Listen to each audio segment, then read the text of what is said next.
Hello, all you beautiful people out there. I hope you have had or are having a fantastic day. If you're new around here, welcome. My name is Salam, the teenager who talks about teenage stuff because there simply isn't enough of it on the internet. Guys, I'm gonna cut to the chase. If you are new around here, please do me a favor and hit that subscribe button and that like button. Drop me a follow on all my socials. They're linked in the description down below. Guys, today we have a very interesting video. It's a little bit different, but I'm sure you'll find it very useful. Today we're going to be talking about workflow. What is workflow? Well, it's the ability to do tasks effectively, quickly, and without hassle. In the modern age where people are reliant on technology to get their work done, it is very important that you guys are saving as much time as possible when you are doing work in order to actually have the time to enjoy life. You don't want to be sitting next to your computer 24/7 unless that's what you enjoy doing. But if you guys do stick around, I'll give you guys some of the tips that I use to speed up my workflow and that you guys can use to speed up your workflow. It'll take you from here to here and you'll just find yourself having a lot more time in your day. Tip number one is to sync all your accounts across all your devices. Just make sure you're logged into everything everywhere. If you have a phone, a tablet, and a laptop, make sure that you're literally saving all your information so that every single time you have to log into something, it's already saved to some sort of keychain, it's already synced, or you're already signed in. Click remember this computer unless someone, of course, uses that computer. It's a real time saver, so make sure you have all your accounts synced so you don't have to go through the hassle of signing in every single time. Try and implement some sort of keychain, either your iCloud keychain if you're on Apple or the Google keychain if you're using an Android device. Syncing all your accounts is by far the easiest and quickest step that you guys can take in order to speed up your workflow. Trust me, you'll thank me the next time you want to get into your email and won't have to type in your 50-character long email. It's just a click of a button and you're already in. Does not sound amazing? On the topic of syncing all your accounts, guys, we're going to talk about cloud storage systems. Especially stuff like iCloud, Google Drive, and OneDrive as well, that's pretty popular. Guys, I highly recommend investing in an expanded drive storage. It can be any one of the ones that I just mentioned, but either Google Drive, iCloud, or OneDrive. If you guys can expand it to maybe a terabyte, maybe 200 gigabytes, it'll save you guys a lot of time. It's usually on a monthly subscription, so if you can afford to do that, then great. Now, if you guys don't know what a cloud drive system thing is, it's the first time you're hearing of it, it's essentially a place to store all your documents in some server that is not on your actual computer. So instead of having a hard drive in your computer and stored locally, that's something you'll hear a lot, it's stored in the cloud. So it's stored in some data room in California, not locally. It's essentially storage, but not in your actual computer. And then whatever account is linked to that drive storage, you can sign in on it. You can sign in with it on multiple devices and then pull data from that cloud wherever you want. Say, for example, you write an email you write an email in Word. You're preparing an email to send on whatever mailing service you use, and you put that document into your iCloud, for example. Say you're using an Apple device. You can pull that same document to your iPad or your iPhone or whatever Apple device without actually having to manually transfer it, which saves a lot of time.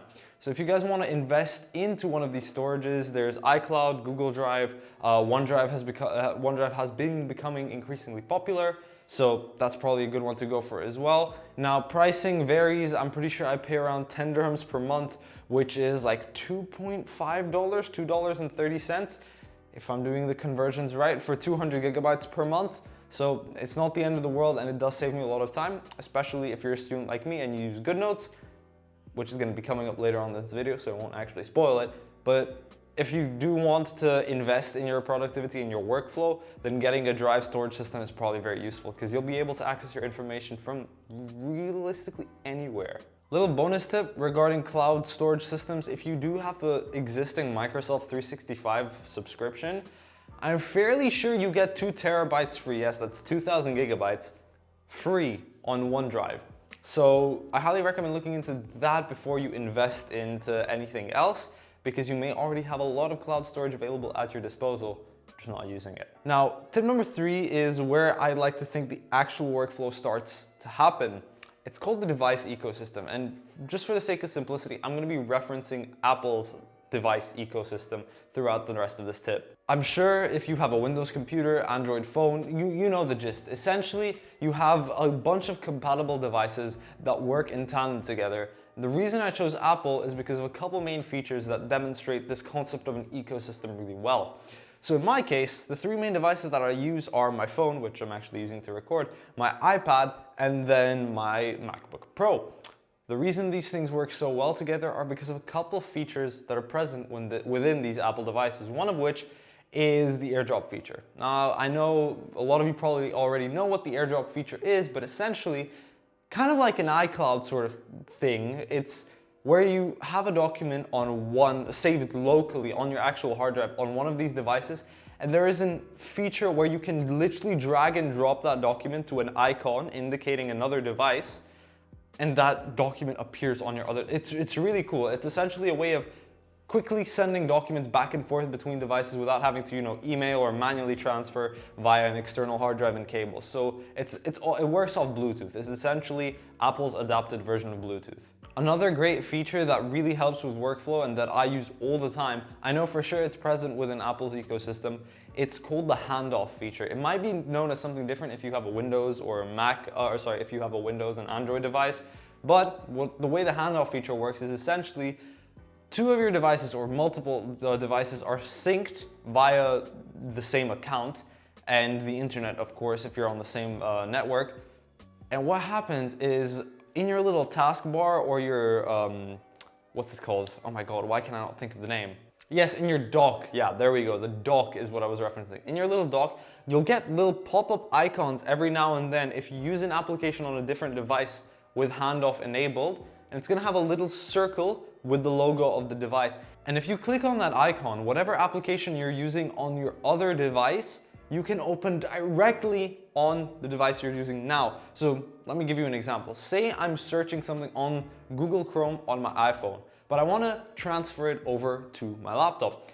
I don't actually want to open up Google Chrome and then type in whatever I was searching. It might be a long and tedious process. Instead, an icon will pop up. I can just click that icon and boom, the browser opens automatically. It's kind of like magic. Anyways, hopefully you can see how useful this concept of an ecosystem is when it comes to workflow. Trust me, Apple is probably the leading expert when it comes to this. I don't know, I've never used an Android and Windows sort of combo. I don't know how it is on there, but I know that when it comes to the whole ecosystem thing, Apple is usually pretty good at it. So if you do have an iPad, I highly recommend investing into something like an iPhone or a Mac. It's definitely not like a huge deal breaker, but trust me, when it comes to workflow, this is probably the most useful tip and most effective tip as well. Number 4 on this list of workflow tips is applications.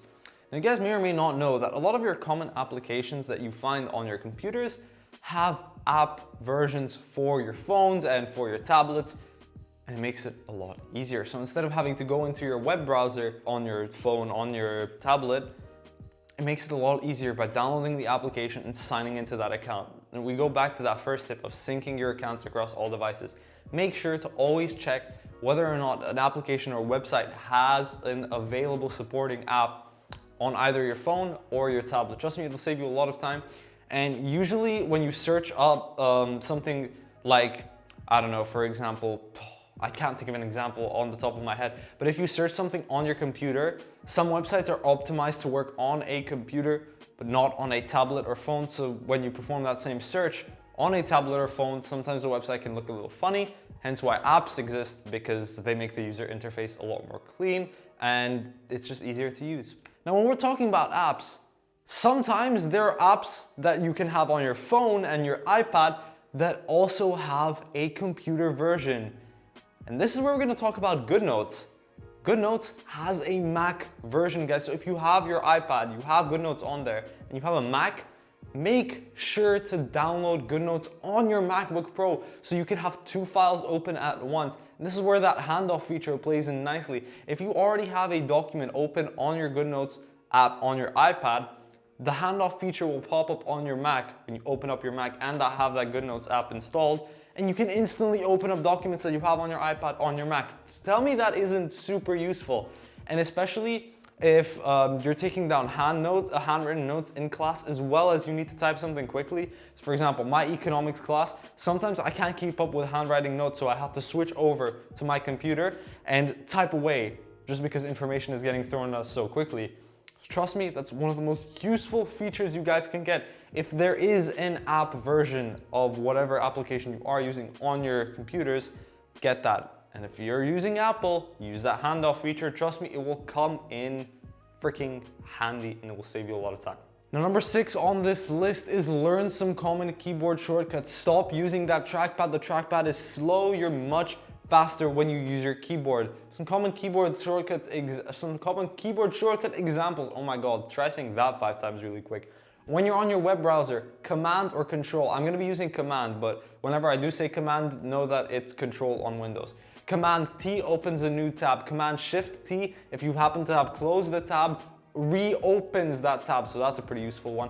Command Z, that's an undo feature. And one you may not know of, and is probably very useful, is Command Backspace.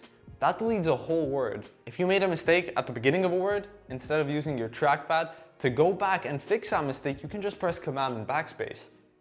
Just retype that word. Trust me, it'll save you a lot of time. It may save you a second or two, but over time, those second or twos start accumulating and it starts saving you a crap ton of time. Another very useful tip to note is that the iPad also has a lot of useful shortcuts with your Apple Pen. So if you do have an Apple Pen 2nd generation, there's that double tap feature on the side of the pen, which I don't particularly use, but I'll just leave you with one.